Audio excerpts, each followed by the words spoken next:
Reading passage 1. You should spend about 20 minutes on questions 1 to 13, which are based on reading passage 1 below. The history of glass. From our earliest origins, man has been making use of glass. Historians have discovered that a type of natural glass, obsidian, formed in places such as the mouth of a volcano as a result of the intense heat of an eruption melting sand, was first used as tips of spears. Archaeologists have even found evidence of man-made glass which dates back to 4000 BC. This took the form of glazes used for coating stone beads. It was not until 1500 BC, however, that the first hollow glass container was made by covering a sand core with a layer of molten glass.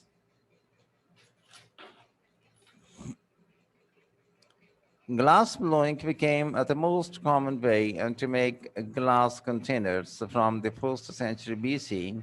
The glass made during this time was highly colored due to the impurities of the raw materials in the 1st century AD. Methods of creating colorless glass was developed, which was then tinted by the addition of coloring materials. The secret of glass making was taken across Europe by the Romans during this century. However, they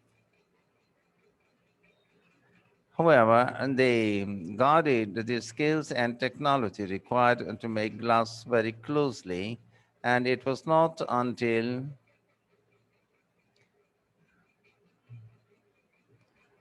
their empire collapsed in 476 AD that glassmaking knowledge became widespread throughout Europe and the Middle East.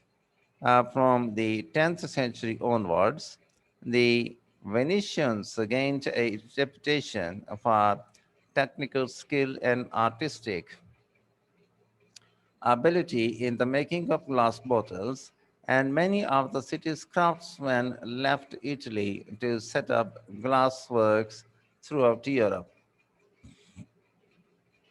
A major milestone in the history of glass occurred with the invention of lead crystal glass by the English glass manufacturer George Ravenscroft. Ravenscroft. 1632 to 1683, he attempted to counter the effect of coloring that sometimes occurred in blown glass by introducing lead into the raw materials used in the process. The new glass he created was softer and easier to decorate and had a higher refractive index, adding to its brilliance and beauty, and it proved invaluable in the optical industry.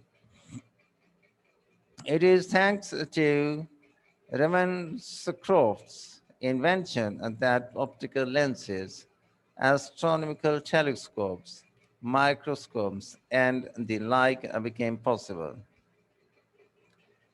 In Britain, the modern glass industry only really started to develop after the repeal of the Excise Act in 1845. Before that time, heavy taxes had been placed on the amount of glass melted in a glasshouse and were levied continuously from 1745 to 1845. Joseph Paxton's Crystal Palace at London's Great Exhibition of 1851 marked the beginning of glass as a material used in the building industry. This revolutionary new building encouraged the use of glass in public, domestic, and historical architecture and horticultural architecture. Glass manufacturing techniques also improved with the advancement of science and the development of better technology.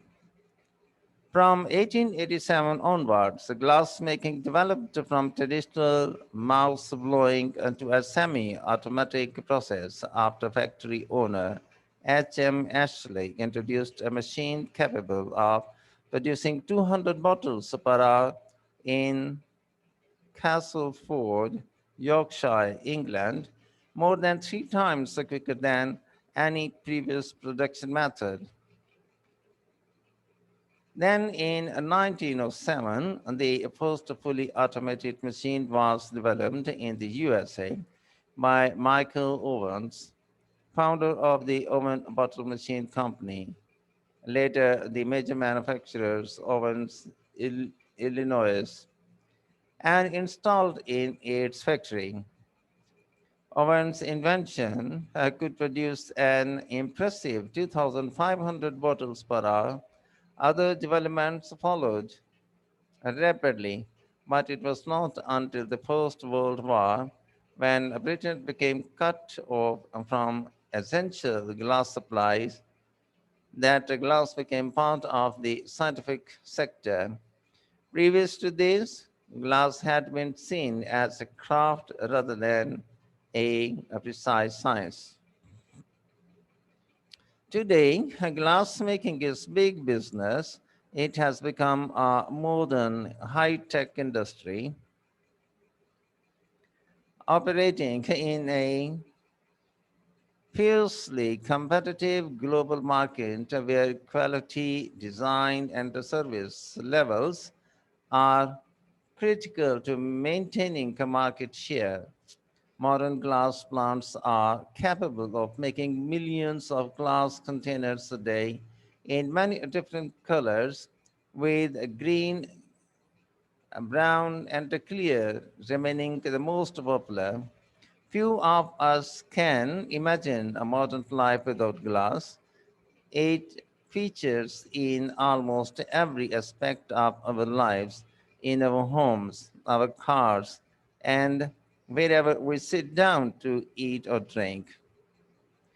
Glass packaging is used for many products. Many beverages are sold in glass, as are numerous foodstuffs, as well as medicines and cosmetics. Glass is an ideal material for recycling, and with growing consumer concern for green issues, glass bottles and jars are becoming ever more popular. Glass recycling is good news for the environment. It saves used glass containers being sent into landfill, as less energy is needed to melt recycled glass than to melt down raw materials. This also saves the fuel and production costs. Recycling also reduces the need for raw materials to be quarried, thus saving precious resources.